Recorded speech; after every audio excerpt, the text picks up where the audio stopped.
TV shows and prosecute the case for my father and against the Democrat lunacy that we've seen. He does that better than almost any of our people can do on more conservative television. And you see that, you see the intelligence, and you hear his life story. That's going to resonate. You know, we have a very tough electoral college map. You know, people are like, oh, it's over now. Nothing's over. It's not over.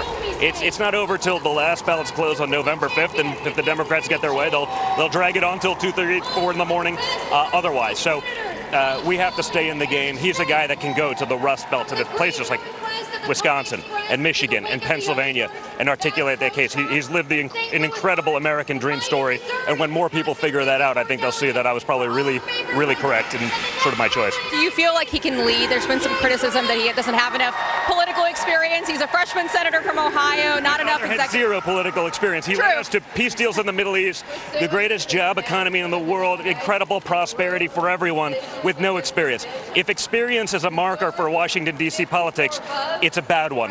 How many people do we see that chair committees that don't know what they're talking about only because they've been there longer? I can go through whether it's Maxine Waters or a bunch of the Democrats, you know, they're in positions of power because they've had tenure, not because they actually know anything about what they're chairing.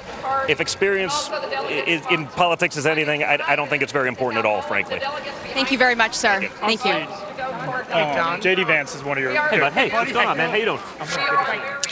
All right, very interesting interview with Donald Trump Jr. with our Aisha Hasni down on the floor.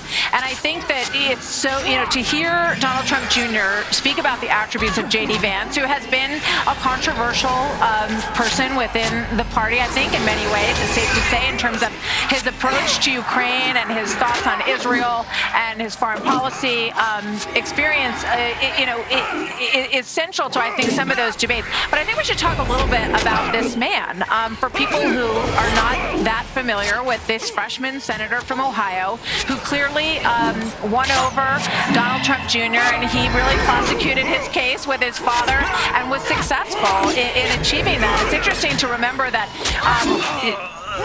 former President Trump has said that he was so impressed with his son over the last several years, watching him get up on stage and prosecute the case of his philosophy, his political philosophy, the former president's political philosophy.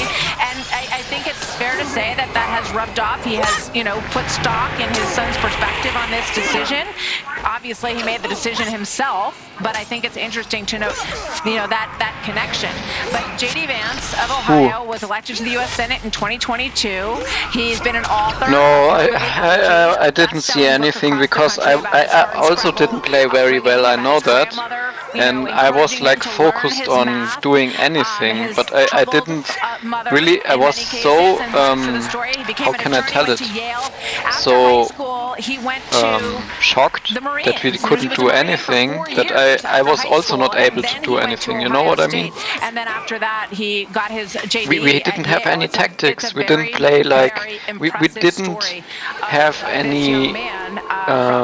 Cincinnati, now born in Middletown, Ohio. He is the father our of 3 completely children. movement His was wife not is Usha Chilkuri Vance. good. He's a Roman Catholic, and We didn't have any just a very formation. interesting We didn't political have figure. any So let's go down the line and tactic get your at thoughts all. on a little bit deeper dive on this person who has made history today, Carl. He's made history, and it was made earlier that he won the nomination because he was backed by Donald Yes, of Trump. course. In all fairness, Yes, of a course, but we super couldn't PAC do that any damage. That's what $35 was my million problem. To help him in the general election, which he won by 6 points in an open race. But maybe it would because the other elite left, but I don't know. He is an effective advocate, I don't know.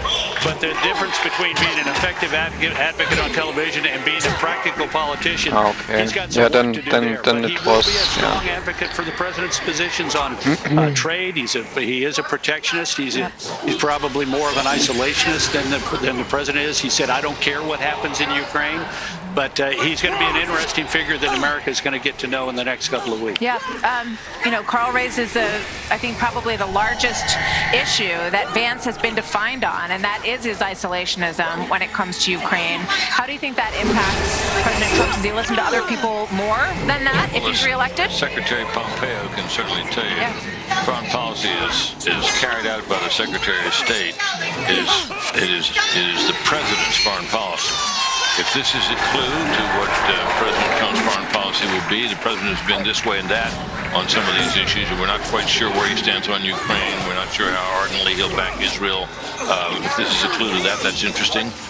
But it is the president's call, and given our experience so far with J.D. Vance, whatever the president says goes, and he will be very good at adapting himself to whatever is necessary for the moment. He's proved that already. Point well taken. Mike Pompeo, former CIA director, former Secretary of State, your thoughts on the potential influence of this future vice president if they win? Sure. Well, look, vice presidents are always in the room. Often they're last after everybody else leaves, so they get that opportunity. But, you know, there's debate on Ukraine. I remember this same debate on Afghanistan back when the president was campaigning in 2016. Everybody said President Trump wanted to get it out of Afghanistan. What we actually delivered was an effective policy that kept Afghanistan going, that got most of our soldiers home. We went from 15,000 to about 2,500 on our watch, and we didn't screw it up.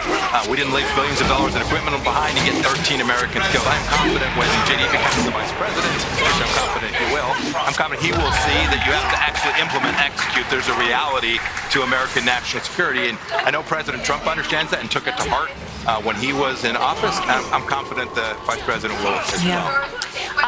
One other point I want to make before we go to our next joining in is Bret Baier, is that he did not ultimately choose, for President Trump, anyone who ran against him.